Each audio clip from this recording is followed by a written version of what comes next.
Hey, what's up, family? Welcome to Ask the Mods. where we challenge you to stop playing and start pushing. This right here is my lovely wife, Aiyana. This right here is my lovely husband, Ayize. All right, y'all, we're going to get right to it and I'm going to read you all this question. Hello, my name is Bleep. I'm a 33-year-old man. I watched my first video with you guys, and you guys have a lot of good points to the problems that I'm having. I've identified what my triggers are, and it's an argument between me and my girlfriend, but there's a deeper problem.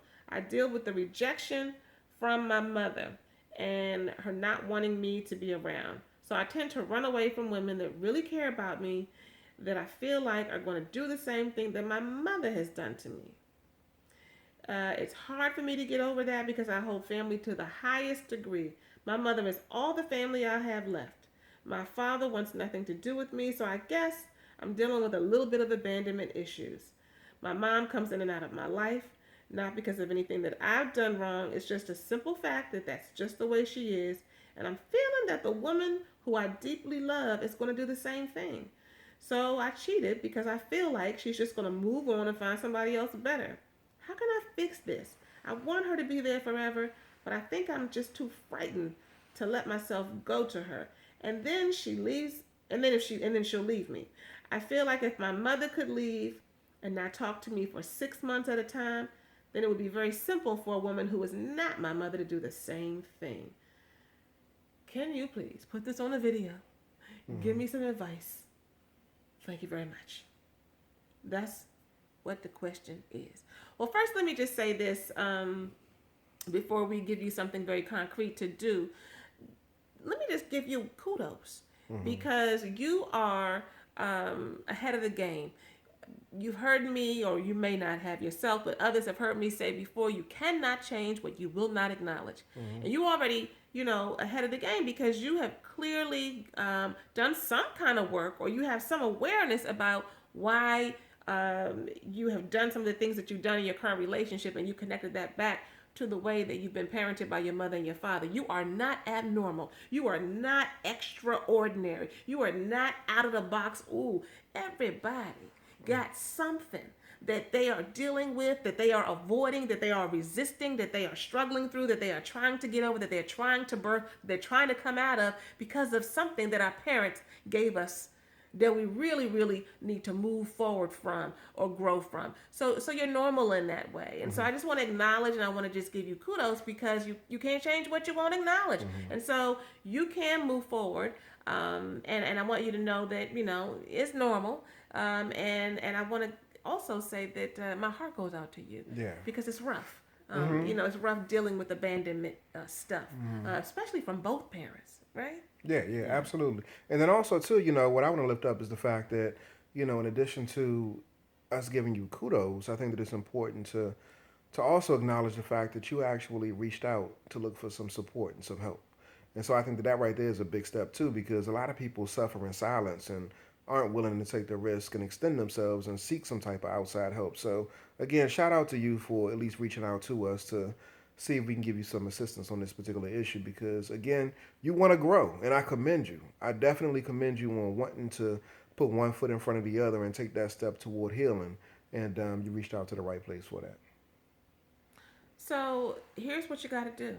Why do we put all this information out there so far that really is focused on what you've done, the fact that you are aware, the fact that you reached out to us, the fact that you, are being intentional? Because that's really the answer. That's what has to happen going forward. There is no quick cure-all. There is no panacea. There is nothing that you can do. I'm good. I'm done. I'm straight. Healing is a lifelong process. You heal at different levels, especially when you have that type of issue where you have abandonment from your parent, the ones who birthed you and gave you life, right? So it's going to be change that happens slow and steady if you would allow it. Change, good, lasting, solid change is incremental. It does not happen all in an instance just like that.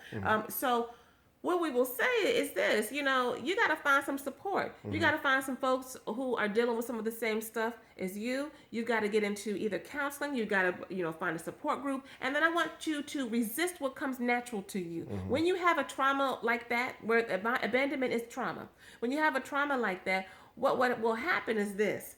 You will find that you will do things so naturally that do not benefit you. You will put things in between you and your partner that you don't even realize you're doing. You know, there are people who were abandoned emotionally or physically by their mother or their father, and they are gambling because they're trying to keep that in between them and their partner, because that creates some type of separation and conflict, and so that serves to keep them safe and not let them fully invest in the relationship. It can be gambling, it can be any kind of addiction, it can be substances, it can be food, it can be the church. other It could be the church. It can be church. It can be work. You know, working all the time. You're never quite available. You're never quite home enough for us to go to the next level. I don't even really know you no more because you're out in the streets all the time. Here is something else that gets in between two people so that they can really connect in.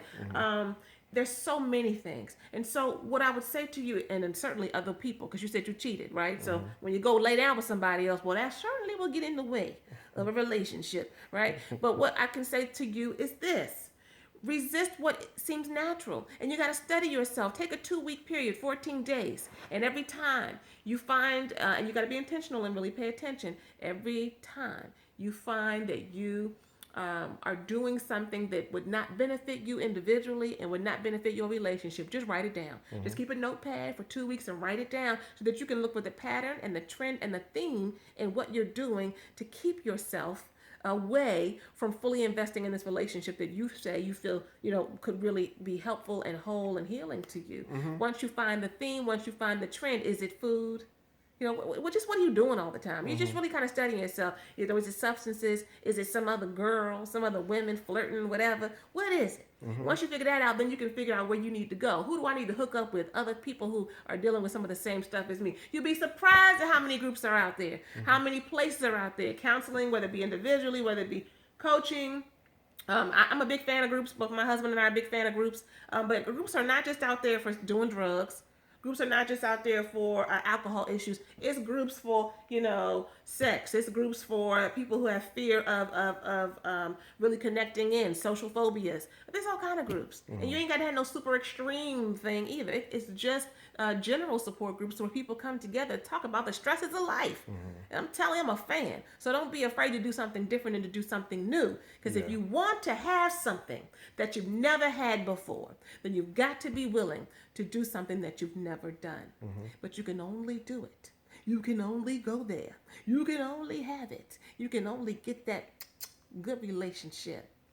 Like I got with my boo. You can't have it like me because I can't have it like you because we each got to have our own thing.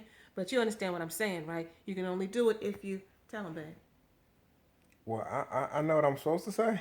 I heard the last few times. I got something else that I be like rolling, I say. be flowing, and you be like, no, I'm going somewhere else. I'm going somewhere else okay, right now. all right. So check this You out. better let me know. Nah, but check this out. So Mess me all up. So here's the thing. You know, I think that, you know, based off of what you wrote in, that you definitely wrestle with a sense of, you've internalized a sense of inadequacy. That I definitely think needs to be looked at. So I think that, you know, more self-work needs to take place within you to really address that. And you did mention in the letter that, you know, your mom, she had her own issues and stuff like that. But I think you've internalized that and you've made that about you. And so even though you can articulate and express the fact that she had her own stuff and your father had his own stuff, the reality is that a piece of that still sits with you and you feel like it's really about you. You feel like you're the issue. You feel like you're the problem. So that sense of inadequacy is stumbling into these other relationships that you have, the relationship with your girlfriend, and it's become problematic. And so I challenge you to really look at that and really investigate whether or not it is about you or it's not. And I can pretty much guarantee that what your mother did to you, what your father did to you, it ain't about you. It's really not about you. So don't carry that into your current relationship. One way in which we work with couples or individuals to really move through this particular situation is that I think that it's important that you actually look for some successes in your life. And so if you ever feel any sense of inadequacy, you know, you've developed a narrative, a belief about yourself in which you feel like you're less than. But I'm pretty sure that in your life you probably accomplished some things. You probably developed a pattern in some area of your life where you can say, like, I've achieved some level of success. So what I would encourage you to do is to really look at that, to examine that, and to use that to lift you up and to elevate your esteem and to let you know that you are more. You're more than what your experience is, what your experience was, and that you do have the ability to stick to something, to commit to something. So take that And you particular skill that you, deserve to be happy yeah, you deserve to be and happy. to be So loved. if you've achieved that in any other area of your life, any other success in your life that you may have experienced, transfer that to your relationship. If you did it there, you could do it again. If you did it before, you can do it again. Mm-hmm. But again, I encourage you to look at that. Look for your successes, and in doing so, you should definitely be able to apply it to your current relationship. But in order to do that, Here we go. what you gotta You gotta stop playing. do? And start pushing. Start pushing.